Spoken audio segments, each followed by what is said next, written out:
మనం నిత్యం చేసే ఒక చిన్న పొరపాటు ప్రాణాలకే ముప్పుగా మారొచ్చు. అదే వాషింగ్ మెషిన్ రన్ అవుతున్నప్పుడు స్నానం చేయడం. వినడానికి ఆశ్చర్యంగా ఉన్నా ఇది ముమ్మాటికి నిజమని ఎలక్ట్రీషియన్లు హెచ్చరిస్తున్నారు. వాషింగ్ మెషిన్ లోపల ఉండే మోటార్ లేదా వైరింగ్ లో ఏవైనా సూక్ష్మ లోపాలు ఉన్నా ఆ విద్యుత్ ప్రవాహం నీటి పైపుల ద్వారా నేరుగా బాత్రూమ్ ట్యాపులకు చేరుతుంది. నీరు విద్యుత్ వాహకం కాబట్టి నేల తడిగా ఉన్నప్పుడు షార్ట్ సర్క్యూట్ అయ్యే ప్రమాదం 100% ఉంటుంది.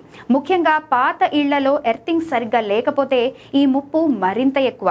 మెషిన్ ప్రకంపనల వల్ల లోపలి వైర్లు అరిగిపోయి కరెంటు నీటిలోకి లీక్ అవ్వచ్చు. అందుకే భద్రత దృష్ట్యా మెషిన్ ఆపిన తర్వాత కనీసం 30 నుంచి 40 నిమిషాలు ఆగి స్నానానికి వెళ్లడం ఉత్తమం.